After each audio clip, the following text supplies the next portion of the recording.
Bienvenue sur Univercus TV The Glory Channel. Venez vous édifier sur Univercus TV. N'oubliez pas de laisser vos commentaires. A été très mauvais. Pourquoi t'engager dans un combat comme ça? Ils ont laissé aujourd'hui la fille. Je vous assure que lorsque j'étais à Boaké, la fille là aussi, ce comportement sale de son papa là, c'est entré en elle. Ce comportement sale là, c'est entré en elle. Et puis elle agit comme son papa vraiment. Elle rentre dans certains coups aussi là, elle prend tout le monde. Grand frère, petit frère, cousin, tout. Pourquoi? C'est pas parce que le Seigneur a voulu cela. Mais ça, c'était la mentalité des hommes qui ont vécu dans la loi. Quand c'est comme ça, il faudrait que cela aussi t'arrive. Dieu veut dire, si directement, pendant que tout cela se passait, elle se donnait au Seigneur et qu'elle écoutait les enseignements, sa vie allait être dressée. Et Dieu allait pardonner cette fille parce que là, elle est vraiment innocente. Ils sont restés dedans aujourd'hui, je ne sais pas où elle est. Pendant que j'étais à Boaké, dans mon quartier où maman connaît très bien, une fête de Pâques, pendant que ses camarades descendaient au village, elle a quitté Daloa. Elle a vu son carrefour là, mais dans le cas là, elle a croisé son voisin. Dans leur causerie, après qu'elle a dépassé son carrefour, elle est arrivée à Boaké. Sincèrement, jusqu'à présent, elle n'a pas connu le Seigneur. Je ne sais pas quelle est sa vie, mais elle n'a pas connu le Seigneur. Cela veut dire qu'elle n'a pas bénéficié de cette grâce que le Seigneur vient de dire. L'âme du Père est dans ma main et l'âme du Fils est dans ma main. C'est l'âme qui pêche qui mourra, mais l'âme qui marche selon que j'enseigne, celui-là vivra. Donc lorsque l'ennemi a appris ça, que vraiment Dieu, quand tu te donnes à lui, tu es issu d'une famille pécheresse, où la malédiction te poursuit, mais quand tu te donnes à lui et que tu fais sa volonté, Dieu te pardonne, la malédiction n'a plus d'effet. Lorsque l'ennemi a appris ça, il va encore passer par un autre moyen. Il va encore passer par un autre moyen. Parce que nos pères, en son temps où ils ne connaissaient pas le Dieu, l'Éternel des armées, ils avaient des dieux qu'ils adoraient. Des dieux avec petit d, où chacun donnait le nom de son Dieu, selon que son Dieu agissait. Selon que son Dieu agissait. C'est en ce moment que chez nous, ils ont parlé de combien, ils ont parlé d'Aganou, ils ont parlé de comment dirais-je, de Mbala, ils ont parlé de Tibi. Sincèrement, chacun donnait le nom de son Dieu selon qu'il agissait. Et ses parents partaient vraiment se prosterner devant ces dieux-là pour dire, comme toi tu es un Dieu, et que moi je suis homme, je n'ai pas de force. Et que c'est toi le Dieu qui doit vraiment me sauver, c'est toi qui dois me protéger, c'est toi qui dois tout faire. Donc, je me donne d'abord en toi. Je te confie ma femme qui va faire des enfants avec moi. Et tous nos enfants que nous allons faire, qui ne sont même pas encore nés là, ils t'appartiennent. Tu vas vraiment veiller sur eux. Et c'est comme ça que le diable a payé, nous a payé dans la main de nos parents 105 francs. Parce que nos parents se sont confiés en lui. Ils ont dit, à partir d'aujourd'hui, toute ma famille t'appartient. Même les petits-fils même qui ne sont pas encore nés, lorsqu'ils naîtront, protège-les, veille sur eux. Et c'est comme ça que le diable a pris le contrôle de toutes les familles, je veux dire, de toutes les familles africaines. Parce qu'ils ont eu des dieux qui se sont confiés à eux et tous leurs descendants. C'est en ce moment que nous allons parler maintenant de Ésaïe 52, le verset 3. Ésaïe 52, le verset 3.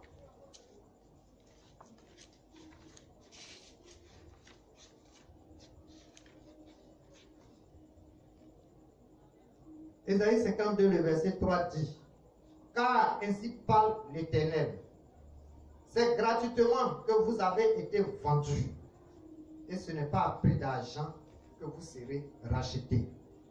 Amen. Amen. Amen. Voici, lorsque le diable a appris que Dieu, il pardonnait les péchés, il pesait l'âme du Père et du Fils éternel dans sa main, et que c'est celle qui pêche qui mourra, automatiquement, l'ennemi s'est positionné pour dire, tiens, les personnes se sont confiées en moi depuis fort. Donc ces personnes-là, je les domine. Moi, tant que moi je suis vivant, je vais toujours dominer ces personnes. Et c'est ce qui fait que certaines personnes se donnent au Seigneur, mais leurs prières ne sont pas exaucées comme il se doit, parce qu'il y a un combat. Et voilà pourquoi nous devons savoir que lorsque tu te donnes au Seigneur, il faut t'attendre à un combat. Parce que se donner au Seigneur, c'est engager un combat contre l'ennemi, contre Satan. Parce qu'il te dominait, c'est lui qui te contrôlait, c'est lui qui faisait tout sur toi. Et puis aujourd'hui, tu te dis non, il y a un Dieu qu'on appelle l'Éternel des armées. Lui là même, quel que soit ton péché, si tu les confesses et que tu les délaisses, il te pardonne. Et puis, il ne parle plus de ça. Et en plus de cela, il te donne une grâce comme celui-là même qui n'a jamais péché. L'ennemi aussi te dit, bien, c'est moi, je suis pécheur, c'est moi seul, je vais périr. Mais je ne vais même pas te laisser, tu vas vraiment gagner ce combat. Parce que si tu gagnes ce combat, moi je suis perdant. Donc je ferai tout pour que tu perdes, là comme ça nous deux nous sommes perdants. Parce que le diable, lui, il n'a plus de combat à mener. Lui, sa place là, c'est déjà défaite. Mais comme il est jaloux, il est méchant, il ne veut pas être seul dans sa défaite, il cherche maintenant des amis, des cousins ou bien des voisins de chambre. Pour ne pas dire des voisins de village et autres. Donc il préfère vraiment mener ce combat pour qu'il y ait plus de personnes qui vont à la perdition avec lui. Donc il se dit, bien avant que vraiment Dieu puisse vous enseigner, moi depuis que j'ai été précipité sur ce sol ici, j'ai déjà envoûté cette terre et puis ceux qui sont dessus là, ils m'ont suivi. Donc ceux qui m'ont suivi là m'appartiennent. Ce n'est pas maintenant vous allez vous détacher. Ce n'est pas possible. Ce n'est pas possible.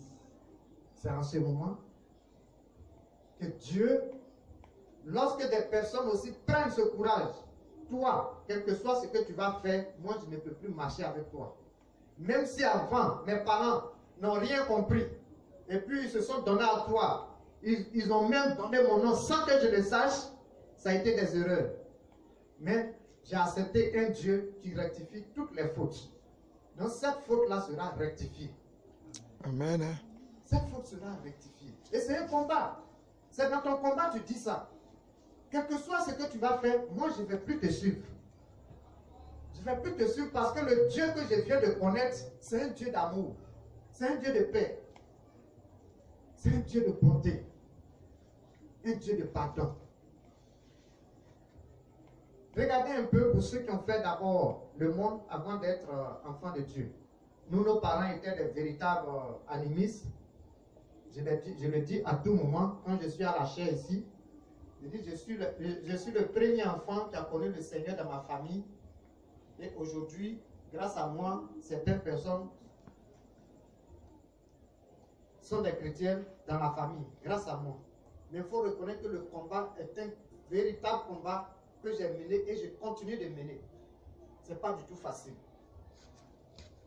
Ce n'est pas du tout facile. Donc c'est en ce moment précis que le diable va vouloir que je sois comme lui, va vouloir que mes prières ne soient pas exaucées. Mais comme Dieu, il est bon, il a permis que vraiment par sa parole que j'ai acceptée, je puisse vraiment faire des merveilles avec son nom. Je puisse faire de grandes choses avec son nom. Amen. Dieu maintenant va dire, effectivement l'ennemi ne veut pas que tu sois sauvé. Mais moi Dieu, je vais te dire, pendant que vos parents, les ancêtres, on ne voit même plus, pendant qu'ils se confiaient à ces fétiches pour dire, ce fétiche doit dominer sur vous, ce fétiche-là n'a pas donné 5 francs pour qu'il puisse vous puissiez l'appartenir. Ça a été seulement parole. À partir d'aujourd'hui, moi et ma femme et mes enfants, nous t'appartenons. Toute notre famille, tous ceux qui vont venir de nous, nous sommes à toi. C'est seulement simple parole. Et c'est sur ça, il s'est glorifié et puis il a eu raison comme ça. Dieu dit, de la manière, les parents ont parlé et puis il vous a possédé, il s'est dit qu'il vous a payé. C'est de cette manière aussi, 105 francs, vous serez rachetés. Alléluia. Amen. Il dit, car ainsi parle l'Éternel. C'est gratuitement que vous avez été vendus. Et ce n'est pas à prix d'argent que vous serez rachetés. Donc, par la même parole, nous allons, c'est par la même parole que l'ennemi nous a achetés. Et c'est aussi par cette même parole que Dieu va nous racheter. Parce que ça va sortir de nous, notre cœur. La parole vient de notre cœur. De notre cœur, nous disons, Seigneur, j'ai péché contre toi. À partir d'aujourd'hui, je suis à toi. Quel que soit ce qui va se passer, quelle que soit ma marche, ne tiens pas compte de ce que je vais faire, mais tiens compte de toi, ta bonté. Voilà pourquoi le roi David parlait à l'Éternel pour dire, Seigneur, ne tiens pas compte de mes iniquités pour agir, mais tiens compte de ta bonté. Si tu veux tenir compte de nos iniquités pour agir, personne ne vivra sur cette terre et Satan sera glorifié. Mais quand tu vas tenir compte de ta bonté et de ton amour, nous vivrons parce que tu es un Dieu de pardon, un Dieu d'amour. Ce Dieu de pardon et ce Dieu d'amour, c'est lui qui nous rachète. Il dit à partir d'aujourd'hui, vous ne dépendez plus de l'ennemi qui n'a même pas levé 5 francs pour vous l'acheter. Vous n'allez plus dépendre de lui, mais vous allez dépendre de moi parce que vous avez décidé de marcher avec moi. Toute la décision est venue de votre cœur. Donc quand sincèrement tu décides de marcher avec le Seigneur, c'est un combat que tu as déclenché. Le diable te lutte pour que tu sois à la perdition. Dieu aussi tend sa main pour que tu sois sauvé.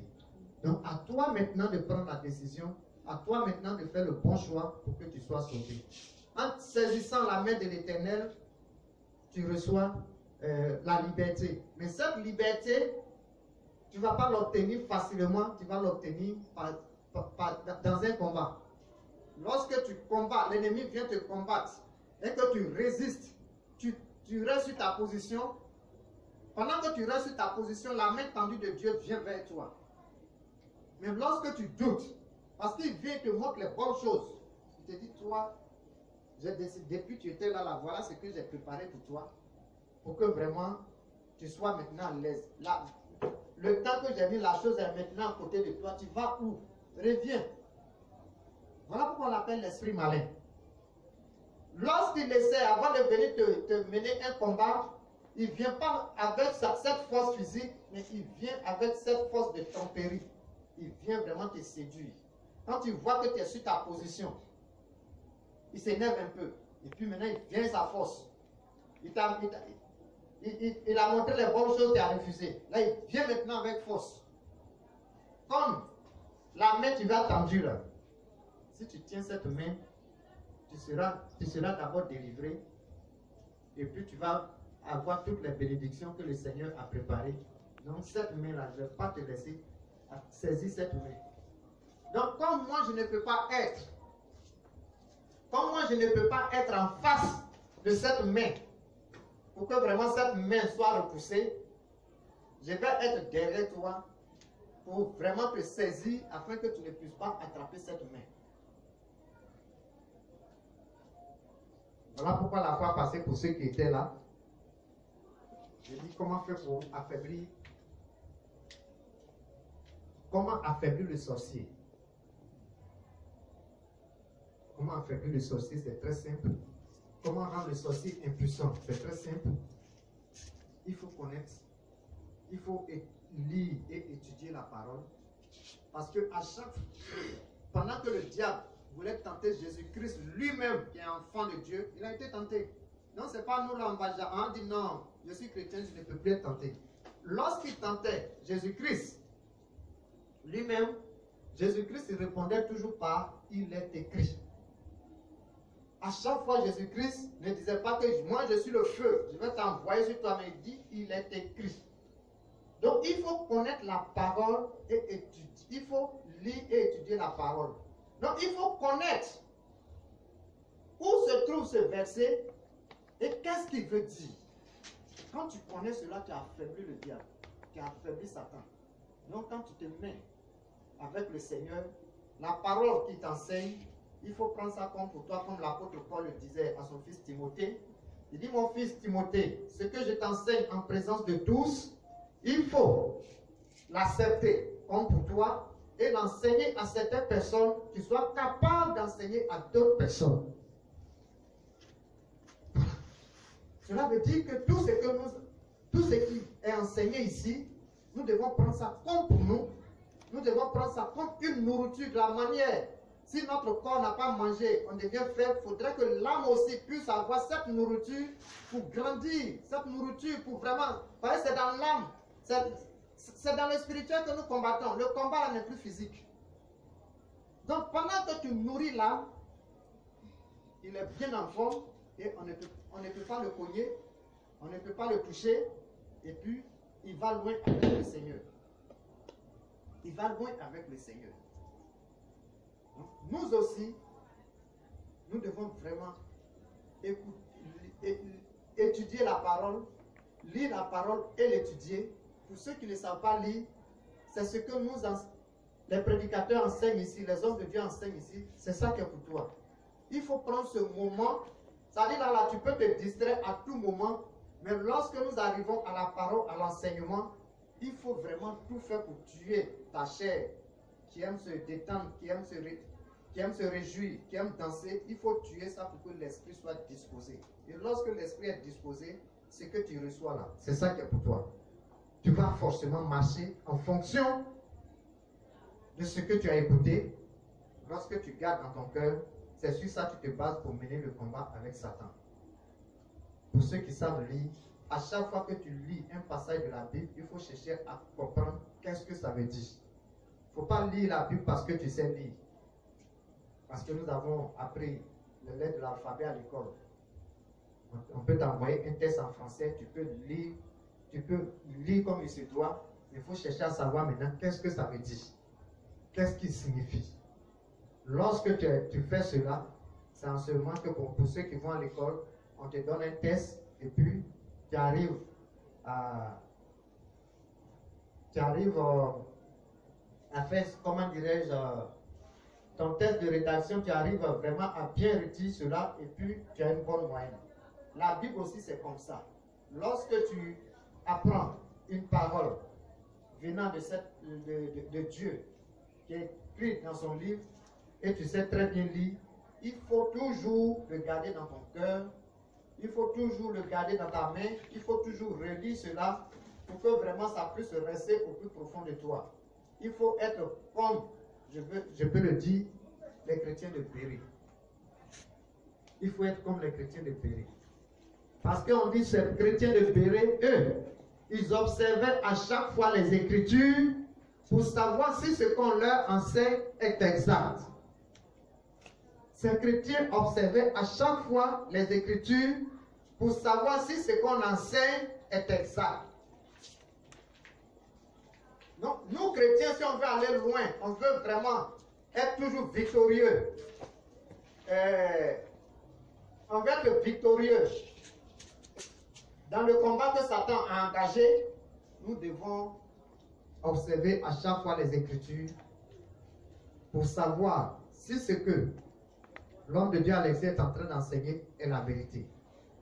Dans certaines versions des Bibles, parce que la Bible a plusieurs versions, il y a français courant, Dadi, Semeur, Louis II, il y a Louis II révisé, mais à chaque fois ça dit la même chose, mais le français là, souvent c'est allégé un peu, souvent c'est en profondeur. Il y a l'autre même français courant, Semeur, lui il est écrit dedans que ces personnes, ces chrétiens de Béret observaient à chaque fois les Écritures pour savoir si ce que l'apôtre Paul leur enseignait était exact. Là, ils ont mentionné son nom. Mais dans les Louis II et autres, on dit pour savoir si ce qu'on t'enseigne est exact. Si aujourd'hui tu ne lis pas cela, quelqu'un vient, il lit un passage et puis il raconte sa vie. Tu vas croire ce qu'il dit. Mais si tu ne vérifies pas, tu vas te perdre. Et tu diras que l'homme là, j'ai suivi l'homme là, je suis perdu. Tout simplement parce que tu n'as pas lu la parole. C'est comme un homme de Dieu pouvait nous dire, si tu veux cacher un trésor aux chrétiens que nous sommes, il faut mettre ce trésor dans la Bible. Tu l'as caché comme ça. Parce que il est difficile pour les enfants de lire la Bible, la parole de Dieu. Donc si tu caches ce trésor dedans, le chrétien ne va jamais voir ça parce que il n'a pas le temps d'ouvrir sa Bible et puis lire. J'espère que vous avez aimé la vidéo. Si tel est le cas, n'oubliez pas de vous abonner.